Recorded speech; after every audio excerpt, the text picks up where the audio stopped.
bucket. Here's the ball right here. Look at all of the red jerseys looking in this direction. Heads turn, not getting down the floor. Go ahead and roll it, guys. And they get down. You protect the paint first, and then look at this offside. Nobody gets out. Porche Torrance stuck in the lane right there, and Brady just taking her time to drain it. That's that pushing tempo, I think. This is pushing tempo, dictating the game. Run pressure at him, keep pushing the ball at him, keep running fresh bodies at New Mexico, who has a short bench. Over time, they hope that pays off. So Jackson in now. Nelson will have a seat. She's been struggling at the point guard spot. Inside look. Knocked off of Lenhart with 11 on the shot clock. It's the first time we've seen Boise's bench really up in arms, and that triple from Brady has them thinking, hey, comeback time. We'll see if New Mexico has the answer. Durbin, the sharpshooter, does. Yeah, that's just a quick, easy play right there as Durbin uses that on-the-ball screen. And this season, she has really gained confidence in herself, her ability to knock down the shot, get ready to shoot, and be confident with it quickly. She's got 9 points. Well, they wanted an and one, did Boise State, but Lenhart will go to the line, drawing the foul. Yeah, this out-of-bounds play right here. She catches, look at this screen right there, and then watch Durbin. She finds that open spot, and she just takes the shot. Lenhart way too late, and I think Durbin does a nice job of looking for areas that are open to shoot the ball, but more up in the air, quadrants that are in the air rather than on the floor. Sometimes players are looking for a way to get their shot off, and when somebody's anywhere near them, they feel they can't. But Durbin, with her ability to elevate, can get over the top of people. And what a great shot and a great story as she's just busting out with all this extended minutes. Have to tell you that Erskine picks up her 3rd foul and will have a seat. Nige back in. Here comes Jackson. And a turnover by Jackson. That's what she's susceptible to, and Boise State making that full court pressure work. Pilcher with the floater. She was not going to be denied in the lane. 31-26. Again, cutting the lead to 5. New Mexico with 4 turnovers already this half. Porche going to work down. Porche Torrance going to work down low, and she turns the ball over. In traffic. Pilcher with the hops. Whoops. And that's just careless, exactly. Don't do anything fancy. You're about to lose the ball. Pick it up. Here's Pilcher. You see her great speed and ability to finish at the rim. That is where she is best, I think. That and defensively. Got a little bit happy on that last pass, though. I'll say, you can tell why she's sprinting long jump phenom in high school. Are you kidding? Yeah. Oh, letting them play. I love it. All ball, says the official. Love it. Lenhart with the check. Lucky break, as we thought Taylor was going to have an easy 2. Yeah, Taylor looks like she is hurting out there. You watch her run right now. She gingerly gets down the floor, and watch the block, but watch Taylor as she slows down right here, has to get her feet under her.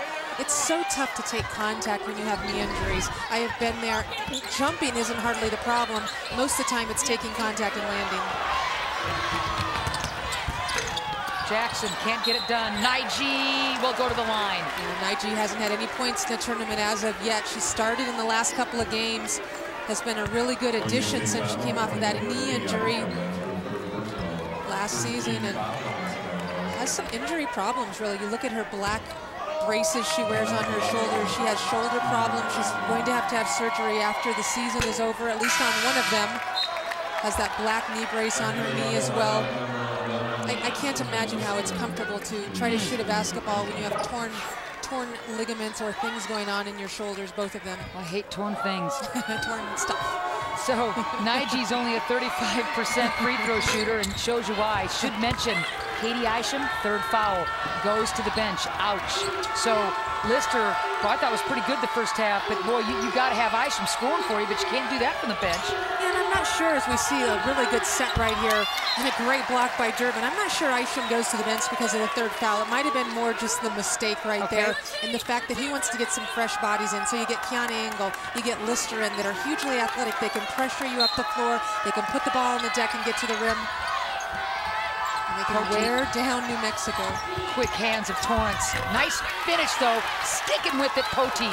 And Poteet, I think, has really grown up this year as far as the post goes. She's trying to learn still. Not too many hundreds of hours on the court like so many other players.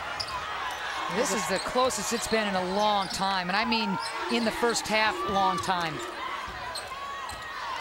Turnover.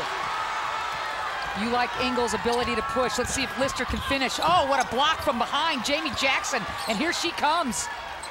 And that's okay, I think, if you're Boise State. Terrific job by Jamie Jackson of hustling down. But again, you're tiring out New Mexico with this frenetic pace.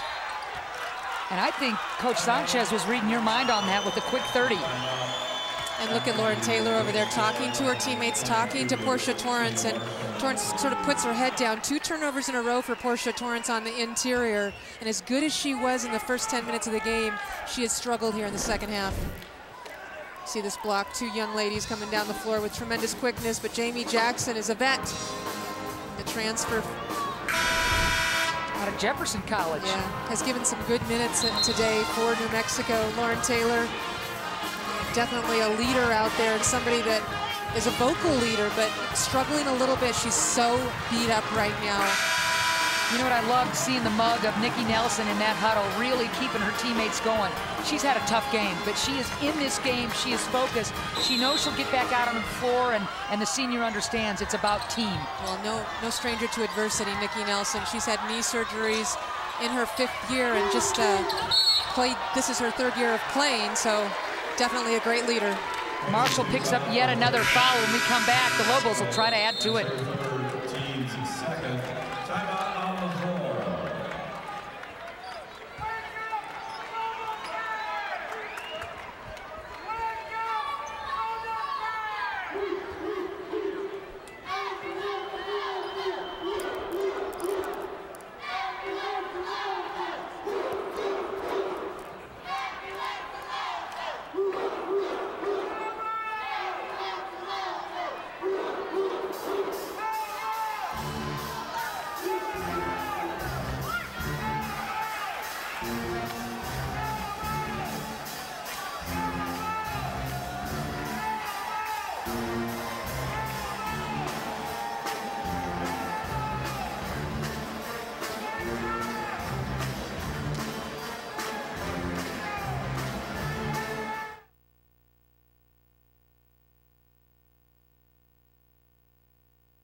Boise State sticking around, hanging around, only trailing now 31-28 in the semifinals of the Mountain West Women's Championships. Of course, the fellas are itching to go too.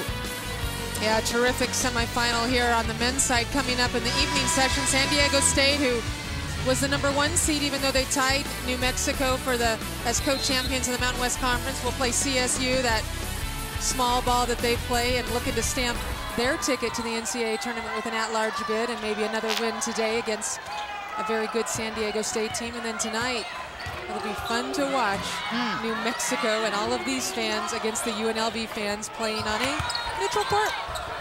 Neutral court, so to speak, and Durbin gets another deuce inside. The nice feed, paint points for New Mexico. They made a living out of that in the first half. Crowd's back into it. No help side right there. Good job. Nice recognition. No pressure on the basketball. Easy way to make that pass. They cleared it out for Lenhart. Both coaches drawing up plays that were very good coming out of that timeout. And I'll tell you what, right now for New Mexico, Caroline Durbin looks like the freshest player out there.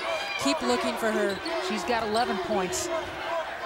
And I agree, and she's looking for her shot. But on the make, give the Broncos credit for getting down quickly. Durbin again, that's a shot she usually makes, and the kind rim says, welcome back. That's finding the right player, and again, Lenhart down the lane. I will tell you what, that doesn't go, don't bring it down. Here's the thing about Lenhart and the fast break for Boise State. Lenhart and the post players for Boise State do a great job of running the middle of the floor and getting down. But watch this little down screen right there. Great job by Chinyere Naiji, recognizing as the shot clock was running down, she needed to find the open player.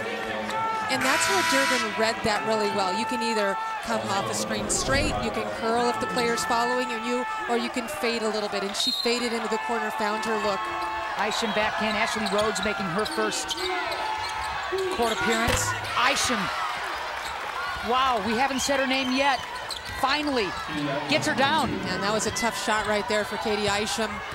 Boy, it was. Right off the bench, she had been sitting for a while, and that was a tough catch and shoot. I don't think she's going to be shy about taking shots here late. The key will be for her, can she make big plays? This time of year, it's really not about running offense. It's about how can you, people that can make plays. Again, Caroline Durbin getting a screen on the ball. They double team her. Nelson back in as well. Lauren Taylor with the triple, rims out. Isham flags it down, and here come the Broncos. That's great ball rotation. I just really think Lauren Taylor's struggling right now with her legs, her knees. Poteet squaring up. She'll draw the foul. She'll go to the line. Poteet has posted up a couple of different times down low, leaving Lenhart outside, and has a bit of a physical advantage, I think, and a quickness advantage down low. Rhodes is first, the volleyball player for the Lobos, who is now dressing for the hoops team as Poteet rims out her first shot. Oh, and Rhodes coming into the game, sitting down Porche Torrance, who had that great first 10 minutes of the game, but has had turnovers here of late. So I know that Yvonne Sanchez was struggling to put Ashley Rhodes in the game because of her lack of experience at this level of basketball, and just the fact that the game is so fast. But she needs a body in there that can rebound, maybe play a little bit of defense, give Porche a break. Turnover. Boy, both clubs. Yeah, poor pass right there by Lauren Lenhart. Right. You know, every possession is so critical, and there's a kind of a silly foul, if you will, on the freshman Engel. And I guess it'll give everybody a chance to catch their breath. And here's Lenhart, and had a couple of nice plays here early, but I think as the tempo gets up, your tendency is to want to push the ball a little bit more. She needs to be patient. She has a great matchup right now with Ashley Rhodes, and another foul on Kiana Engel, holding Nikki Nelson. I'll tell you what, Kiana Engel doesn't need to be making these fouls right now. She's being super aggressive out there. She's going to come out of the game, but the key really is be aggressive without making big mistakes. You don't want New Mexico to be one of those teams that's trotting to the free throw line and getting lots of breaks late in this game after you've worked so hard to tire them down. 3 fouls now on Engel, 2 coming in quick fashion, and Pilcher's back in. Torrance is going to come in at the next dead ball, and Nelson needs to run the show. Let's see if she can start threading the needle a little bit more effectively. Nikki hawked by Lister. 8 on the shot clock. Rhodes doesn't look for her shot. Taylor trying to find an opening to the rim, and does, just gutting it out. Absolutely, a gutty play right there, and a smart play. She knew exactly how much time was on the shot clock, and maybe doesn't have the quickness, but has the intensity and intangibles to finish right there. Lenhart a little out of control on that half jump hook. And that's the thing, I would like to see her be more of a power player, fake the jump hook, turn around, take it to the hoop, put it on the floor maybe when you're guarded by somebody that's inexperienced. Nelson goes back door and gets it, and how about the read by Ashley Rhodes? Welcome to D1 tournament time, kid. The answer, Pilcher on the makes, I'm impressed. Boise State coming down and forcing tempo.